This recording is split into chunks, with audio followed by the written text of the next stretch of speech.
Alright, so I have gotten myself a little bit behind. On the last video on the Blazer, we got a lot of stuff installed. Got the heads on. We did the head studs, did the oil pump, the timing and the cover, and like you guys know if you watched the video.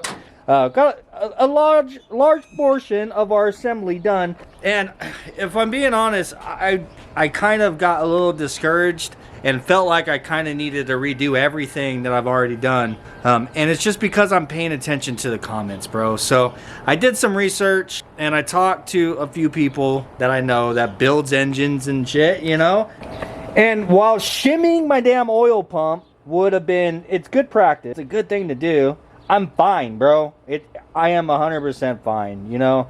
I might see repercussions of that 100,000 miles from now, but it's going to be just fine. Okay, comment section. And then my head studs. The fact that I tightened my head studs into the block. No, I didn't go to the 10 foot-pounds like I had mentioned that I ought to try. My theory is I just felt like it would be good to have them all evenly tightened into the block. Not that they'd necessarily need 10 foot-pounds, but I didn't end up doing that because 10 foot-pounds felt like a lot. So I backed that off, and then I just snugged all my head studs down with a wrench. You know, just gave them a little oomph as I put each one in. Somebody put in a comment saying that those are going to swell and it's going to crack my block. Stressed me the hell out. So now I'm like, dude, do I need to back those off and loosen them a little bit and then tighten them? Like maybe I can do one at a time. And then I'm thinking to myself, but if I do that, now I've already put one torque on those head studs. Do I just need to order all new head studs at this point? And dude, like I said, doing some research and talking to a few people and whatnot, and I look, to each their own, and I know all of this is controversial and everybody does things differently, you know what I'm saying?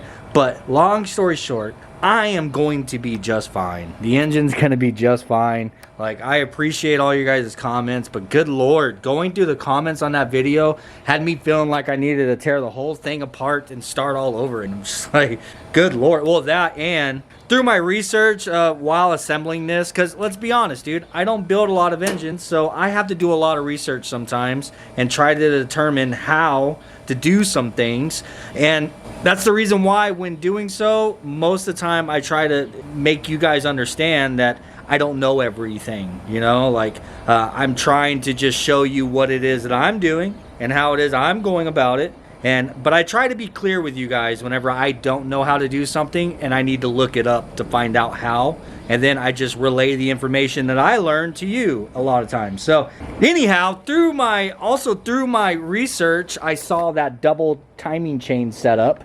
I really want to run the double timing chain setup. And then I also saw that they have for the Gen 3 block, they have this little like puck thing that goes in between the chain that helps stop the slop of it from, you know, slopping back and forth for higher RPM. I really want to do that too. And then everybody's saying I need to shim my oil pump and that my head studs are going to crack my block. It just had me feeling like I needed to tear this whole thing apart. But you know what? I'm fighting through it. I'm not tearing the whole damn thing apart. We're going to be just fine. I mean, at best, I would really like to see the Blazer make somewhere in the realm of 600 to 800. I really don't want to go crazy with this. I want to make over 1,000 in that. But with this, I just want to make somewhere around 6 to 8. Which is completely doable with a completely stock engine internally and everything. So that's the goal with this thing. I think my single timing chain and with the lack of that little slop thing and all that stuff, I think I'm just gonna be fine, bro. And realistically, I'm gonna beat the shit out of this truck for a little while until that thing is done. And then this thing, like I've mentioned 1,000 times, it's just going to become a street vehicle. So with all of that being said, I'm sorry I'm starting this video off with just a rant. I'm going to move forward. What up, guys? Welcome back to the channel. Today we're going to be picking back up on assembling the Blazer. Where we left off, we got the heads on and everything down from that. Now we need to do push rods, the rocker arms and everything. Our Holley high ram intake manifold, because I have decided that I'm going to go with that. I'm just going to throw it out there because I'm sure it's probably the thumbnail. And while doing so, of course, I'm not really going to be able to record this in too much terrible detail, but I'm going to try to organize my wiring and stuff in a way that's a lot better than what it was before. But anyhow, let's stop talking, baby. Let's get into it. Starting off is our push rods.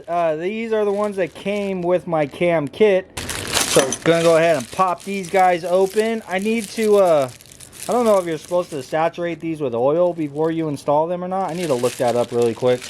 All right, so I looked it up, and it seems to me like everybody just, for the most part, either drizzles some assembly lube on the tip of these before they slide them in, or just engine oil. So yeah, I guess just put a little bit of lubricant on the tip of them when you're sliding them in. Good Lord, these things are freaking lubed up as it is.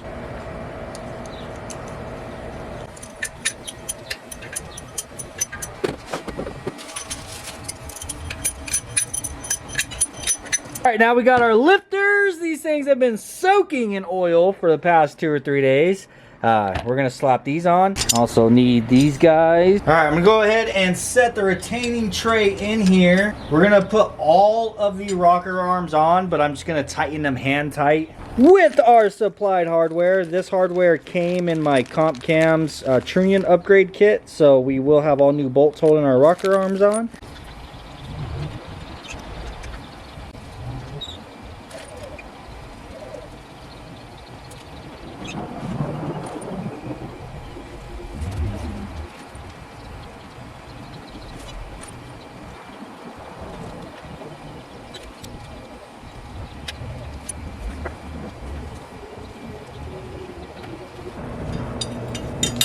Should also mention one more time that whenever you're installing these rocker arms, see one side is rounded and the opposite side has a machined flat surface for your bolt to sit on. You want to make sure that that is facing up. Don't put it in upside down. Know who it is that I seen do that, and the reason why it's stuck in my head?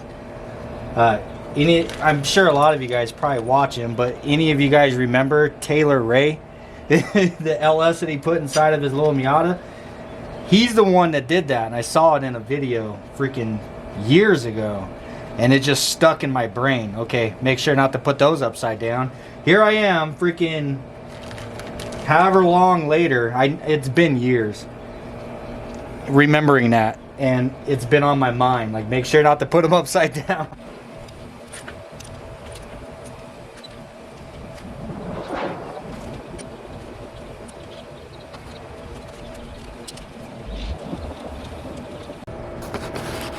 Alright, so now I'm going to go through and tighten all these down to 22 foot-pounds. I'm only tightening the ones that don't have any pressure on them. So you can tell which ones don't have pressure on them because they're not trying to push down on the spring. Right now, I have none of them tightened. So none of them are actually pushing down on the spring. But the ones that are free, I'm able to actually push the push rod all the way down. So I'll tighten those ones, and then I got to spin the engine, and then you'll see as the push rod is going down, I'm able to push these in a little further, then I can tighten them.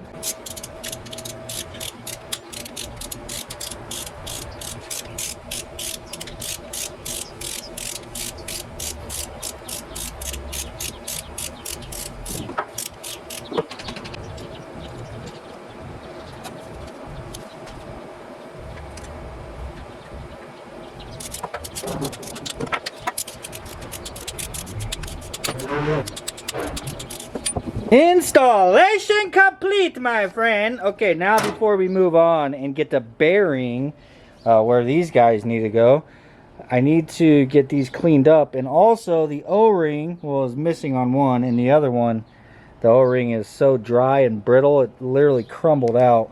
I'm hoping I have an O-ring here that's gonna fit on these damn things.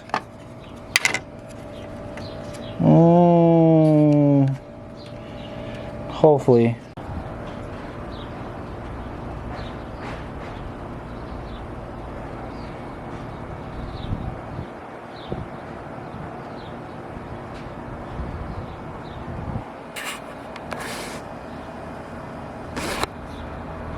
Alrighty then, well, I'm really wanting to put the intake manifold on, but I don't want to put the intake manifold on until I actually get these steam ports on, because they're back there and behind it, and it's going to be a pain in the ass to do it with the intake manifold in the way, and I don't have any O-rings to replace these ones. So There's no way around the fact that I'm gonna have to go to the damn auto parts store right now.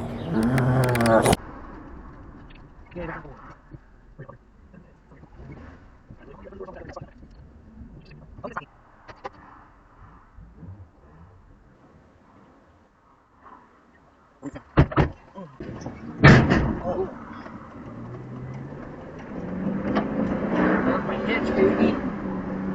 Dang, baby. Wow! Want to get some tortas inside of the Mexican place? Ooh, yeah. Yeah? Yeah. Okay. With a jalapeno? Baby and I again. Tortas! Yay! Don't hit your hitch. Hitch? Yeah. I hit it. That may be your muffler. Alright, we are grabbing lunch while we're out. Yay!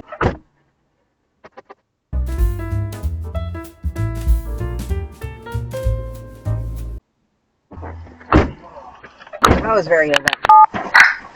Yeah. Somebody needs to learn Spanish.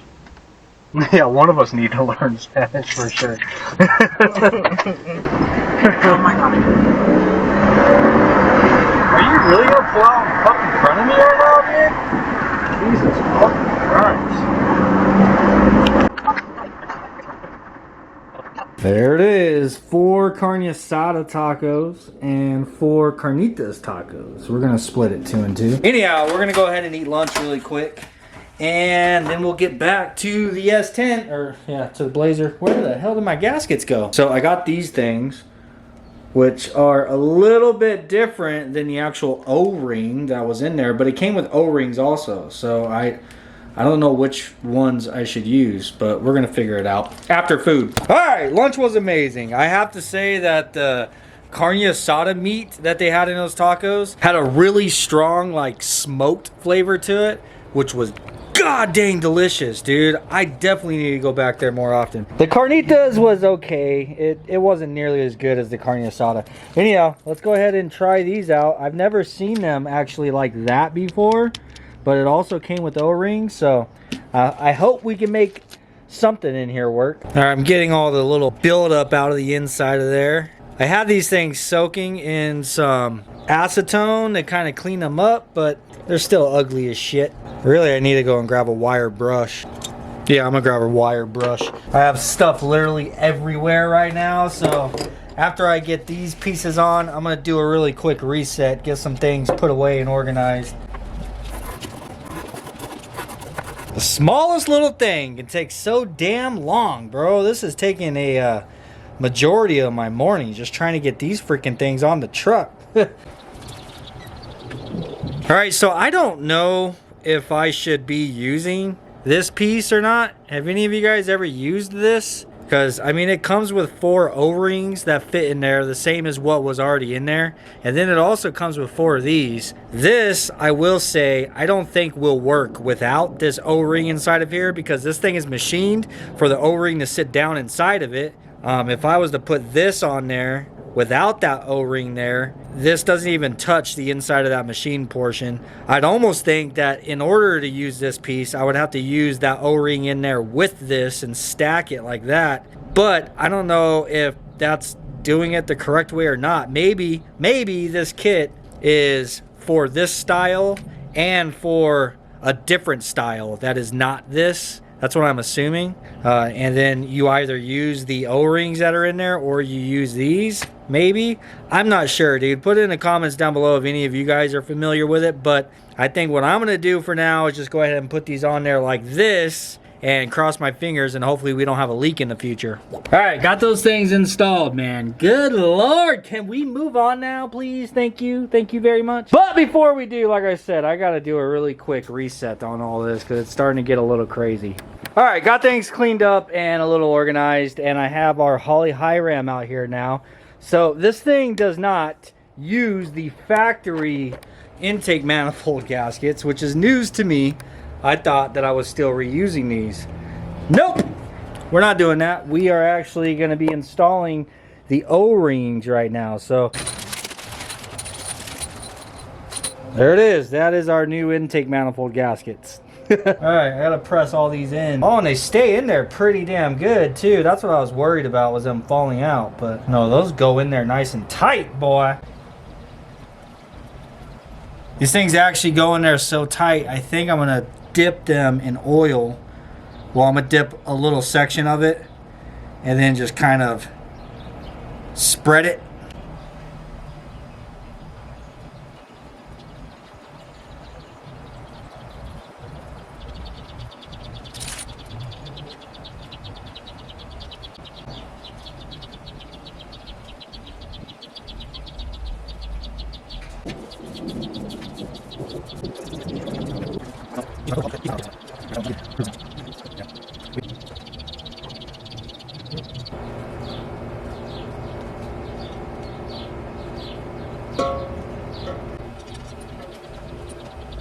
Well, check that out, man. I guess my intake manifold is now also getting a stud conversion.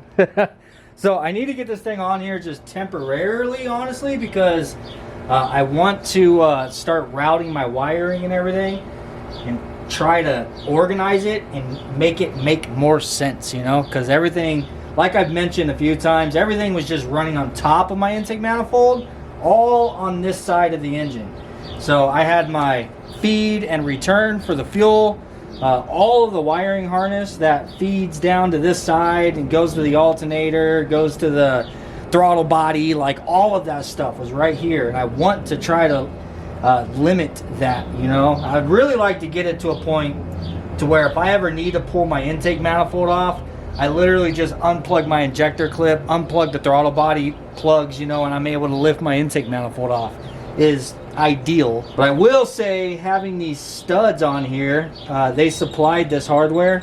Having studs on there, the intake manifold's gonna have to slide straight down over them. My freaking windshield wiper box is definitely gonna have to move because that intake sits underneath it.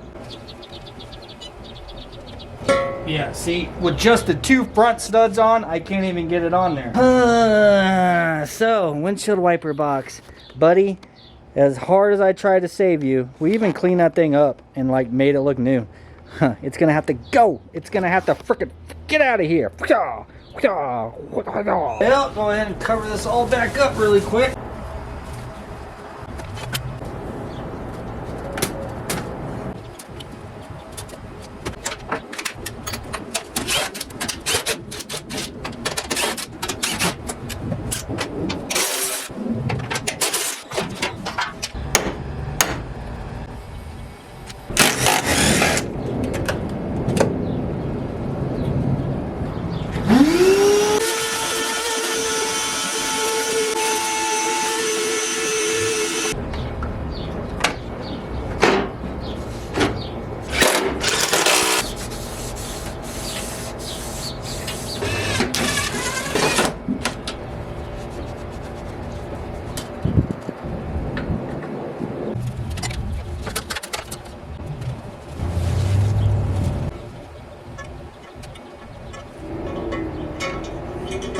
Ba-ba, ba-ba, ba-ba-ba, ba-ba-ba.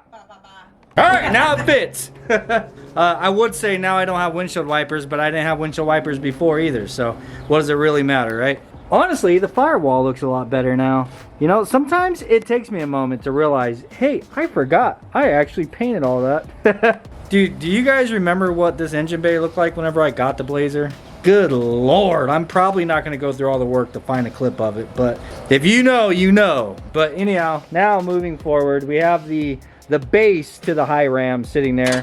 Now I'm going to go ahead and try to organize my wiring and see what it is we're going to be able to do. What's going to be nice about the high ram is I can actually run wiring underneath. Though realistically, I like the look of having nothing underneath. I wish I just didn't have to run wiring at all, dude. What the hell?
got this thing all covered up once again. Unfortunately, this is all the time that I have for today to work on this thing. This is the problem with daily uploads, you know what I mean? I know I've seen in the comments some people would rather have longer, more quality videos, and a lot of people really enjoy this everyday thing. Of course, throw it in the comments what it is you guys think. Like, if I see an overwhelming response of people that just would much rather see things get completed in one video rather than the everyday content, I mean, maybe we'll switch over to that, you know? It's just, I'm trying to keep you guys happy more than anything. So this is as far as I was able to get today. We have some things that we have to do this evening that is not YouTube related. So I'm gonna go ahead and end this here. And of course, we will pick right back up on it first thing tomorrow. Later.